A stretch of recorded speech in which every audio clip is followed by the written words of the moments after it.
the story starts, I was at a friend's house, and she had on her shelf a copy of the DSM manual, which is the Manual of Mental Disorders. It lists every known mental disorder.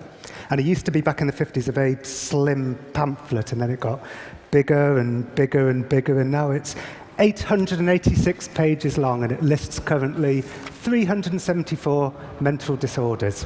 So I was leafing through it, wondering if I had any mental disorders, and it turns out I've got 12. I've got generalized anxiety disorder, which is a given. I've got nightmare disorder, which is categorized if you have recurrent dreams of being pursued or declared a failure. And all my dreams involve people chasing me down the street going, "You're a failure." I've got parent-child relational problems, which I blame my parents for.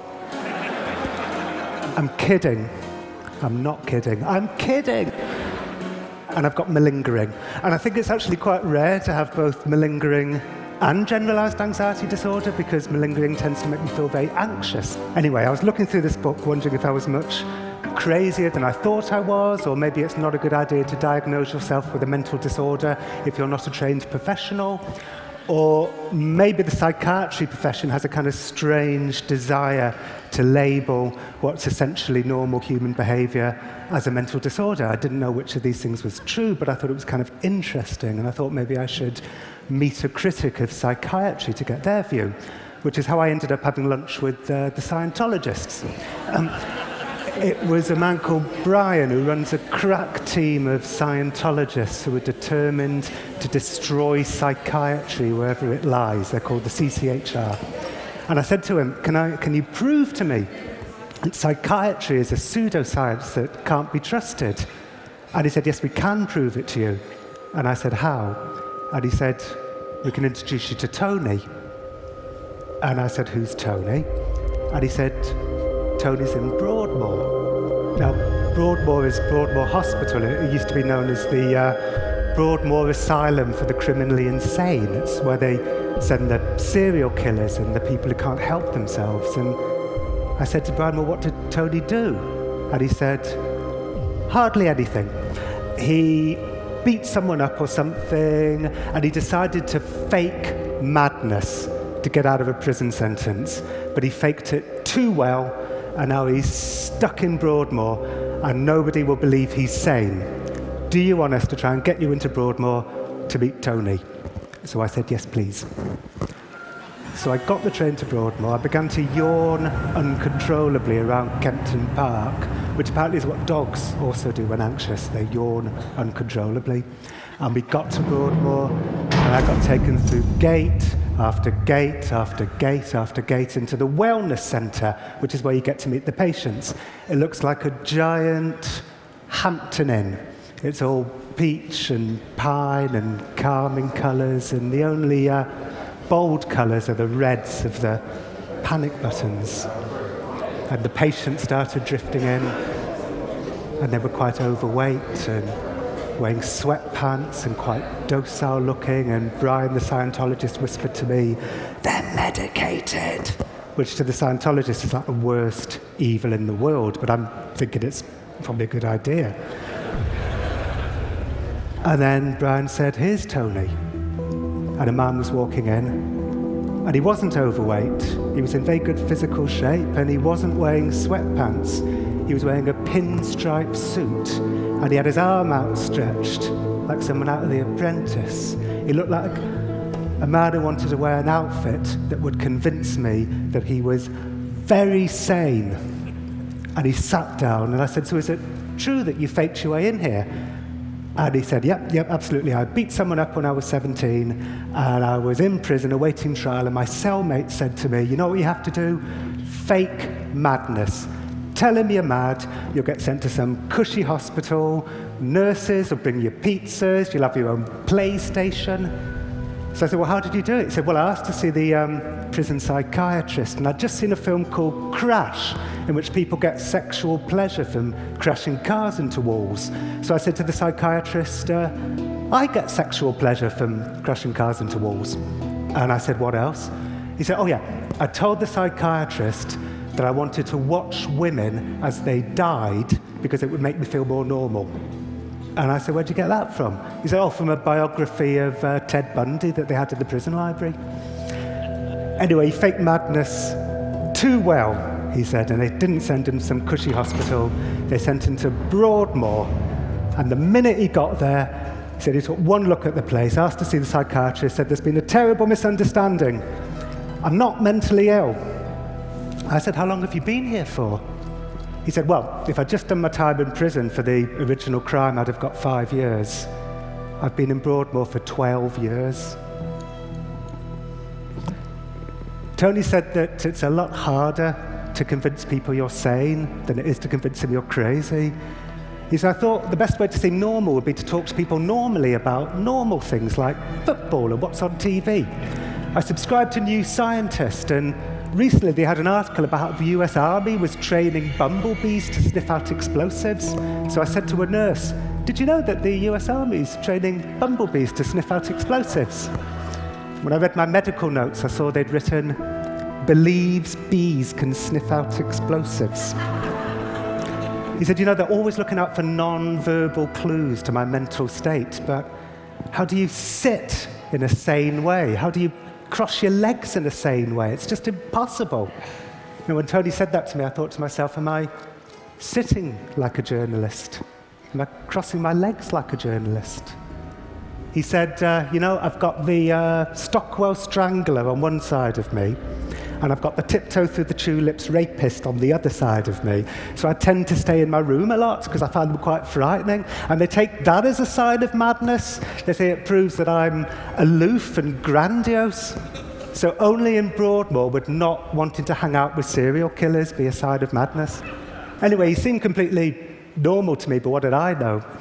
And when I got home, I emailed his clinician, Anthony Maiden. I said, what's the story? And he said, yep, we accept that Tony faked madness to get out of a prison sentence because his hallucinations that had seemed quite cliched to begin with just vanished the minute he got to Broadmoor. However, we have assessed him and we've determined that what he is a psychopath. And in fact, faking madness is exactly the kind of cunning and manipulative act of a psychopath. It's on the checklist, cunning, manipulative. So faking your brain going wrong is evidence that your brain has gone wrong. And I spoke to other experts, and they said the pinstripe suit, classic psychopath, speaks to items 1 and 2 on the checklist, glibness, superficial charm, a grandiose sense of self-worth. I said, I want to hang out with the other patients. Classic psychopath, it speaks to grandiosity and also lack of empathy.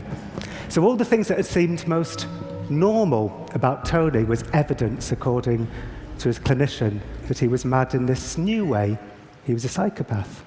And his clinician said to me, if you want to know more about psychopaths, you can go on a psychopath spotting course run by Robert Hare, who invented the psychopath checklist. So I did. I went on a psychopath spotting course, and I am now a certified, and I have to say extremely adept, psychopath spotter. So here's the statistics. 1 in 100 regular people is a psychopath.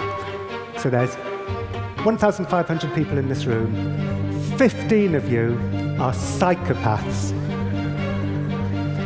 Although that figure rises to 4% of CEOs and business leaders, so I think there's a very good chance there's about 30 or 40 psychopaths in this room. It could be carnage by the end of the night. Hare said the reason why is because capitalism at its most ruthless rewards psychopathic behavior, the lack of empathy, the glibness, cunning, manipulative.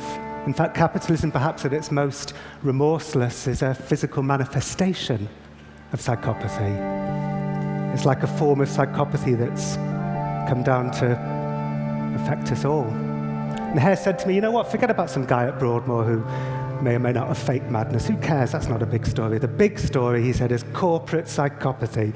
You want to go and interview yourself some corporate psychopaths? So I gave it a try. I wrote to the Enron people. I said, can I come and interview you in prison to find out if you're psychopaths? And they didn't reply. So I changed tack. I emailed Chainsaw Al Dunlap, the asset stripper from the 1990s. He would come into failing businesses and close down 30% of the workforce, just turn American towns into ghost towns. And I emailed him and I said, I believe you may have a very special brain anomaly that makes you special, and interested in the predatory spirit and fearless. Can I come and interview you about your special brain anomaly? And he said, come on over. So I went to Al Dunlap's grand Florida mansion that was filled with sculptures of predatory animals. There were lions and tigers. He was taking me through the garden. There were falcons and eagles. He was saying to me over there, you've got sharks and more. He was saying this in a less effeminate way. You've got more sharks and you've got tigers. It was like Narnia. And then we went into his kitchen. Now, Al Dunlap would be brought in to save failing companies. He'd close down 30% of the workforce, and he'd quite often fire people with a joke. Like, for instance, one famous story about him, somebody came up to him and said, I've just bought myself a new car. And he said, well, you may have a new car, but I'll tell you what you don't have, a job. So in his kitchen, he was standing there with his wife, Judy, and his bodyguard, Sean. And I said, you know how I said in my email that you might have a special brain anomaly that makes you special? And he said, yeah, it's an amazing theory. It's like Star Trek. You're going where no man has gone before. And I said, well, some psychologists might say that this makes you... And he said, what? And I said, a psychopath. And I said, I've got a list of psychopathic traits in my pocket. Can I go through them with you? And he looked intrigued despite himself, and he said, OK, go on. And I said, OK, grandiose sense of self-worth, which I have to say would have been hard for him to deny because he was standing underneath a giant oil painting of himself. He said, well, you've got to believe in you. And I said, manipulative. He said, that's leadership. And I said, shallow affect, an inability to experience a range of emotions. He said, who wants to be weighed down by some nonsense emotions? So he was going down the psychopath checklist, basically turning it into who moved my cheese. But I did notice something happening to me the day I was with Al Dunlap. Whenever he said anything to me that was kind of normal, like he said no to juvenile delinquency, he said he got accepted into West Point, and you know, they don't let delinquents in West Point. He said no to many short-term marital relationships. He's only ever been married twice. Admittedly, his first wife cited in her divorce papers that he once threatened her with a knife and said he always wanted